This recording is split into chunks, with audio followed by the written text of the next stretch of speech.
महाराष्ट्र नवनिर्माण सेना MNS chief Raj Thackeray ED के सामने पेश हो चुके हैं। ईडी दफ्तर में इनसे पूछताछ जारी है। राज ठाकरे से कोहिनूर सीटीएनएल को आईएलएफएस से मिले कर्ज के सिलसिले में पूछताछ की जा रही है। ख्याल रहे कि कोहिनूर सीटीएनएल में आईएलएफएस के जरिए 850 करोड़ रुपए की सरमायाकारी की गई थी।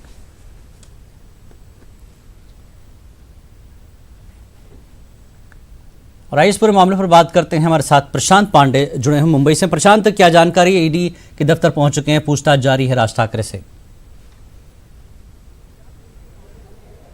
जी बिल्कुल, देखिए मैं आपको तस्वीर दिखाऊं तो मेरे बिल्कुल पीछे ईडी का ये दफ्तर है, जहां पर राज ठाकरे 11:25 पर ठीक पहुंचे। उनके साथ उनके जो नज़दीकी लोग थे, उनके जो बाउंसर थे यहाँ पे थे, लेकिन उन सभी को गेट पे रोक दिया गया। आप तस्वीरें देख सकते हो, अभी भी गेट के बाहर मौजूद है। सिर्फ राज ठाकरे को अंदर जाने दिया गया है। यहाँ पर ज्वाइंट डायरेक्टर ईडी के जो है वो सत्रबत्र हैं, जो उनसे पूछताछ करेंगे। जिस तरह से पूरा मामला सामने आया है कोहिनूर सिटी को लेकर कि किस तरह की लेन देन की प्रक्रिया की गई थी, क्योंकि उन्मेष की जो कंपनी थी उसमें एक जमाने में राज ठाकरे पार्टनर बतौर काम करते थे और इसी बात को लेकर उन्हें तलब किया गया है। उन्मेष से लगातार 2-3 बार ईडी ने पूछताछ की है, जो मनोहर जोशी के बेटे हैं। साथ ही अब आज का दिन तय किया गया था राज ठाकरे के लिए, और जैसे मैंने कहा कि 11:25 पर वो पहुंच चुके हैं और उनसे अंदर जो पूछताछ की प्रक्रिया है वो शुरू कर दी गई है। अब उनसे तमाम सवाल कब तक ये पूछताछ हो सकती है? सवाल की जो लिस्ट है,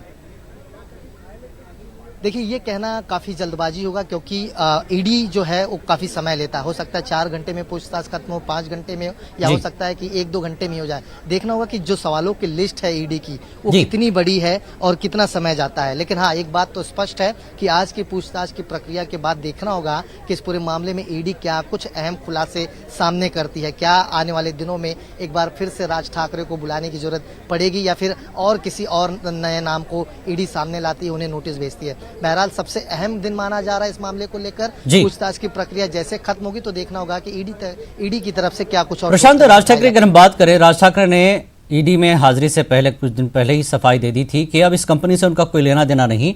बहुत पहले ही उन्होंने अपने शेयर्स बेच दिए थे, ऐसी कुछ सफाई भी दे चुके थे वो। जी बिल्कुल, देखिए मैं अगर आप तस्वीरें दिखाते हुए आपको बताता हूं कि ये बात बिल्कुल स्पष्ट है।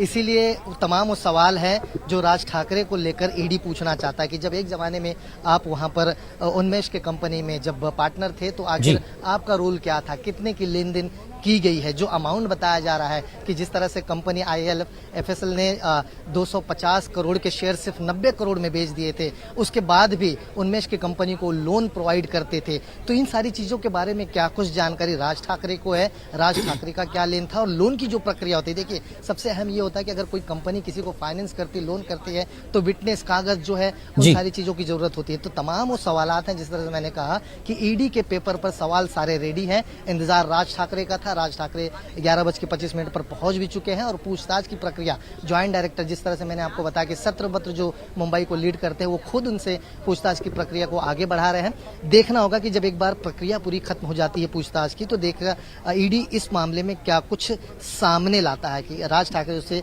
क्या कुछ बताते हैं, इस पूरे लेन देन की प्रक्रिया को कौन सा रूप देते हैं, और आने वाले दिनों में क्या ईडी कुछ और लोगों को तलब करेगी पूछताछ के लिए, या फिर एक बार फिर से राज ठाकरे को बुलाने की जरूरत होगी। तो ये तमाम वो सवालात हैं जिनका जवाब आज राज ठाकरे ईडी के सामने रखेंगे, और जवाब मिलने के बाद अगर ईडी संतुष्ट रहा तो देखना होगा कि अगला स्टेप ईडी का इस पूरे मामले में क्या कुछ होगा। जी प्रशांत, जिस तरह से बयानबाजियों को लेकर राज ठाकरे काफी दिनों से सुर्खियों में रहे सरकार के खिलाफ, या फिर खुद महाराष्ट्र सरकार के खिलाफ सुर्खियों में रहे, इस चीज को कैसे सियासी गलियारों में देखा जा रहा है? क्या राज ठाकरे इसके बाद अपना खत बढ़ाएंगे, इसका सियासी इस्तेमाल भी कर सकते हैं आगे जाकर, क्योंकि इलेक्शन भी महाराष्ट्र में करीब है अभी?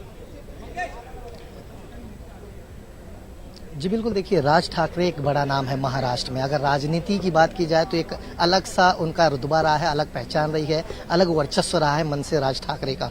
और यही वजह है कि जैसे ही ईडी की नोटिस की बात जब सामने आई लोगों के, तो राज ठाकरे के जो कार्यकर्ता है उग्र हो गए थे। उन्होंने ऐलान कर दिया था कि मुंबई और मुंबई से जो सटे इलाके हैं थाने, उन्हें बंद कर दिया जाएगा। लेकिन राज ठाकरे ने लोगों से गुजारिश की आप सभी शांत रहे, जो कानूनन प्रक्रिया उसे पूरी कर लिया जाए। और राज ठाकरे ने स्पष्ट कहा था कि इस मामले में उनका उनका कोई कुछ भी नहीं हो सकता, क्योंकि वो बिल्कुल पाक साफ है। लेकिन ठीक। वहीं पर दूसरी तरफ अगर सेना की बात करें तो उद्धव ठाकरे ने भी पिछले दिनों बयान दिया कि राज ठाकरे को कुछ नहीं होगा, मैं उनके साथ हूं। यानी देखा जाए तो कुल मिलाकर ठीक। राज ठाकरे को लेकर जो उनकी इमेज है, जो उनका एक रुतबा है, जी। उसे लेकर मैं आपको बताऊं कि थाने में पिछले दिनों इसी बात को लेकर एक युवक ने अपने आप को जलाकर खुदकुशी भी कर ली थी। जी, यानी जी। कुल मिलाकर देखा जाए तो राज ठाकरे ने खुद अपील की लोगों से कि किसी प्रकार की जो आंदोलन या फिर किसी प्रकार का उत्पाद जो है ना मचाया जाए, ठीक। पूछताछ की प्रक्रिया जो कानूनन है उसे पूरी की जाए, और ये भरोसा दिलाया गया है कि वो इस पूरे मामले में उनका कोई लेना देना नहीं। बहरहाल अब पूछताछ की जब प्रक्रिया एक बार खत्म हो जाएगी तो बिल्कुल। देखना होगा कि ईडी इस पूरे मामले में क्या कुछ निचोड़ निकालती है और बिल्कुल। आने वाले दिनों में क्या कुछ अहम खुलासे होते हैं। बहुत बहुत शुक्रिया प्रशांत इस पूरी जानकारी के लिए।